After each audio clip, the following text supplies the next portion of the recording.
This chapter is for the person who bought this book for someone else.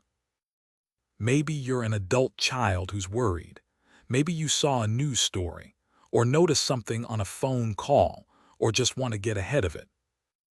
You've probably already tried to raise the subject once, and found it went badly. A shrug, a change of topic, or an edge in the voice you didn't expect. Here's why that happened, and how to do it differently. The conversation fails when it sounds like an assessment of their competence. It works when it's about a crime you're both protecting against. Change what the conversation is about, and everything else changes with it. Now, why did the first attempt go badly? Put yourself on the other side of it. You've been an independent adult for 50 or 60 years.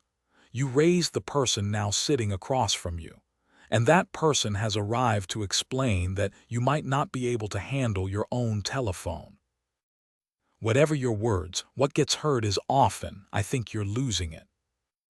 And the entirely rational response to that is to close the subject down, because admitting any vulnerability feels like the first step toward losing control of your own life. That fear isn't irrational. It's the same fear that keeps victims silent while they're being robbed. So a badly framed warning doesn't just fail. It actively increases the secrecy the scam depends on. Now what works instead? Make it about the criminals, not about them. There's a scam going around where they clone voices. "I wanted to make sure we had a plan." That lands completely differently from, "You need to be careful, you're a target." Ask for their help. This one is transformative. "Can we set up a family safe word? I want to be sure nobody can fool me either." Now you're partners against a threat, rather than a supervisor and a supervisee. And it's true, because you're a target too. Bring a story, not a lecture. A woman at work lost $30,000 to a voice cloning call, invites curiosity. You need to know about voice cloning, invites resistance. Be specific and small, not be careful of scams. But one concrete thing.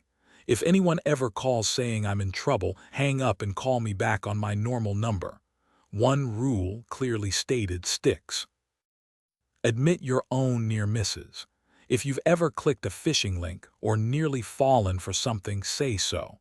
It reframes the whole conversation from your problem to everyone's problem, which is also the truth.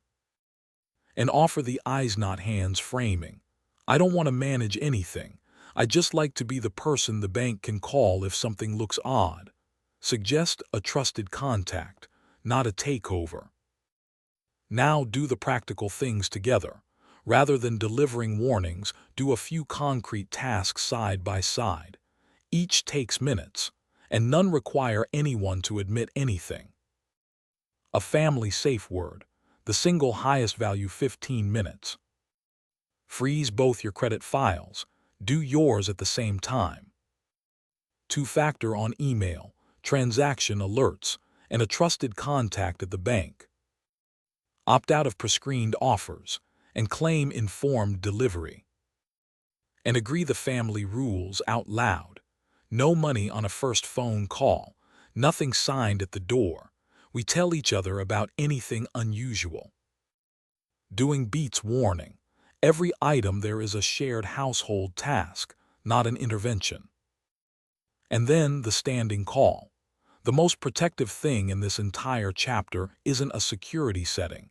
It's regular, predictable contact. A person who talks to someone every Sunday has a place to say, "Something strange happened this week." That sentence has stopped more scams than any warning ever printed. If you do nothing else in this chapter, put a recurring call in your calendar and keep it. Now, if it's already happened, lead with warmth. The instinct to say, "Why didn't you call me?" is understandable, and it does real damage. It confirms the fear that kept them quiet in the first place. Try instead, "I'm so glad you told me. This happens to thousands of people, and it's a crime. Let's sort it out together." Then be practical. Reporting, the bank, The credit freeze. Practical help communicates you're still capable and I'm on your side far better than reassurance does. And take the long view. A parent who is met with kindness the first time will tell you about the second time. A parent who is met with exasperation will not, and the second time is usually worse. Here's what I'd do. I'd stop trying to warn and start trying to do things together, because a shared task carries no implication about anyone's competence, while a warning always does. Setting up a safe word or freezing both our credit files accomplishes more than any speech, and nobody has to be the vulnerable one. I'd frame every single thing as mutual and mean it. I'd say so nobody can fool either of us. Because that's true, I'm a target too, and pretending otherwise is what makes these conversations condescending.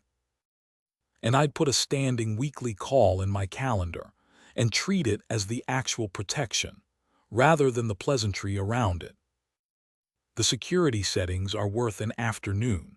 The Sunday phone call is worth more than all of them, because it's the thing that makes something odd happen, a sentence someone can say out loud.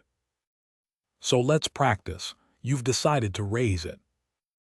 Instead of "Mom, we need to talk about scams," you try, "There's a thing going around where they clone people's voices from social media. Can we pick a family safe word?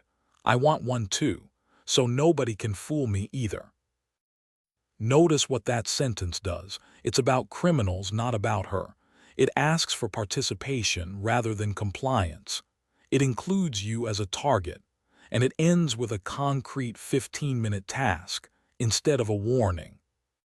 That's the whole technique, and it works on the first try far more often than the alternative.